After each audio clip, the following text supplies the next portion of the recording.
ಈ ದೀರ್ಘಕಾಲದ ಸೇವೆಯನ್ನು ಗುರುತಿಸಿ ರೋಟರಿ ಕ್ಲಬ್ ತುರುವೇಕೆರೆ ವತಿಯಿಂದ ಅವರನ್ನು ಗೌರವಪೂರ್ವಕವಾಗಿ ಸನ್ಮಾನಿಸಲಾಗುತ್ತಿದೆ.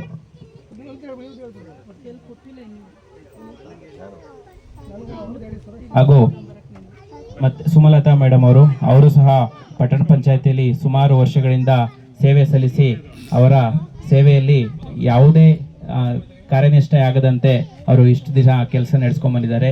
ಇವರಿಗೂ ಸಹ ನಮ್ಮ ರೋಟರಿ ಕ್ಲಬ್ನ ಪರವಾಗಿ ಒಂದು ಗೌರವಪೂರ್ವಕ ಸನ್ಮಾನವನ್ನು ನೀಡಲಿದ್ದೇವೆ.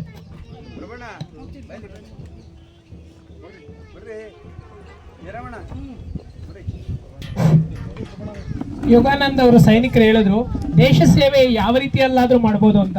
ಹಾಗಾಗಿ ನಮ್ಮ ನಗರ ಸ್ವಚ್ಛವಾಗಿರ್ಬೇಕು ಅಂದ್ರೆ ಪೌರ ಕಾರ್ಮಿಕರ ಸೈನಿಕರ ಕೆಲಸವೂ ಕೂಡ ಅಷ್ಟೇ ಬಹಳ ಮಹತ್ವದಾಗಿರುತ್ತದೆ.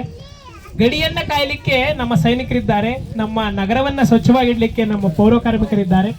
ವೇದಿಕೆ ಮೇಲಿರುವ ನಿವೃತ್ತ ಸೈನಿಕರು ಅವರಿಗೆ ಗೌರವ ಸಮರ್ಪಣೆಯಲ್ಲಿ ಪಾಲ್ಗೊಳ್ಬೇಕಾಗಿ ವಿನಂತಿಸಿಕೊಳ್ತೇವೆ.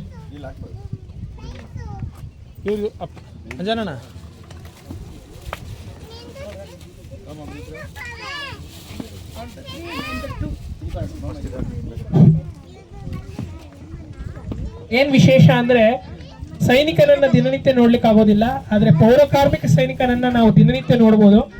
ಕೆಲವು ಕಡೆ ಬೆಳಗ್ಗೆ ನಮಗೆ ಬೆಳಗಾಗ್ಸೋದು ಕೂಡ ಅವರೇನೆ.